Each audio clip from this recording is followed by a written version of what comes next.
আজ শহীদ বুদ্ধিজীবী দিবস।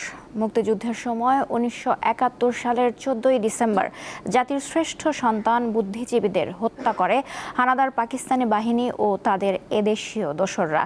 শহীদ বুদ্ধিজীবী দিবসে রাজধানীর মিরপুরে শহীদ বুদ্ধিজীবী স্মৃতিসৌধে শ্রদ্ধা জানিয়েছেন রাষ্ট্রপতি মোহাম্মদ শাহাবুদ্দিন ও প্রধান উপদেষ্টা অধ্যাপক ডক্টর মোহাম্মদ ইউনূস।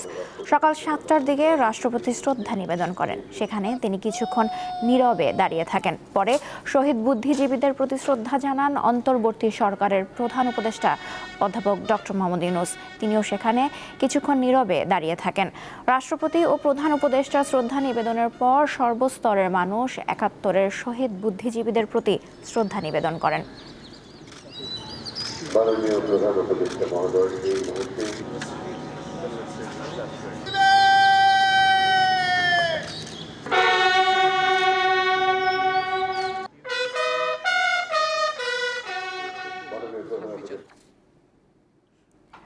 দর্শক, এ বিষয়ে আরও খবর জানাতে দিনাজপুর থেকে যোগ দিয়েছেন আমাদের আরেক সহকর্মী সুলতান মাহমুদ। সেখানকার খবর জানাচ্ছেন তিনি। সুলতান, শহীদ বুদ্ধিজীবী দিবস উপলক্ষে কি কি আনুষ্ঠানিকতা চলছে সেখানে আমাদের জানান।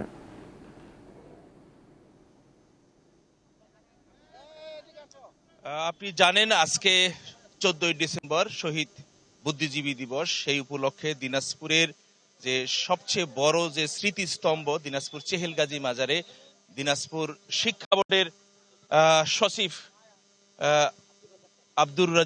প্রফেসর আব্দুর রাজ্জাকের নেতৃত্বে এই পুষ্প অর্পণ করতে আসছেন এবং এটি হচ্ছে আজকের দিনের প্রথম যে বুদ্ধিজীবী দিবসের প্রথম স্মৃতিস্তম্ভ তারা পুষ্পমাল্য অর্পণ করছেন। এখানে দিনাজপুর শিক্ষা বোর্ডের সচিবের নেতৃত্বে এখানের সকল কর্মকর্তা কর্মচারীরা কিন্তু এই স্মৃতিস্তম্ভে তারা রয়েছেন এবং তারা এখানে স্মৃতিস্তম্ভে শহীদদের স্মরণে তারা কিন্তু এই পুষ্পমাল্য অর্পণ করছেন।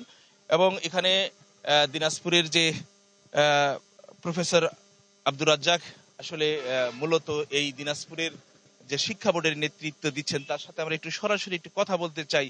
স্যার, আপনারা এখানে আসছেন, পুষ্পমাল্য অর্পণ করছেন শহীদ বুদ্ধি দিবস উপলক্ষে, যদি আজকের অনুভূতি। শুভেচ্ছা সবাইকে। আজকে 14ই ডিসেম্বর শহীদ বুদ্ধিজীবী দিবস। আমাদের স্বাধীনতা যুদ্ধের শেষ লগ্নে এই 14 তারিখে বাহিনী আমাদের বুদ্ধিজীবীদের নিধন করে এদের মেধা এবং মননকে শেষ করে দিতে চেয়েছিল, কিন্তু পাক বাহিনীর সেই অভিপ্রায় পূর্ণ হয়নি। আমরা এর 2 দিন পরেই আমরা আল্লাহর রহমতে আমরা স্বাধীনতা অর্জন করতে পেরেছি। আজকের এই দিনে ৭১-এর স্বাধীনতা যুদ্ধে শহীদ বুদ্ধিজীবী সহ সবার আত্মার মাগফিরাত কামনা করছি এবং তাদের পূর্ণ আত্মার উদ্দেশ্যে আমরা এখানে এসেছি আজকে ফুলেল শুভেচ্ছা নিবেদনের জন্য।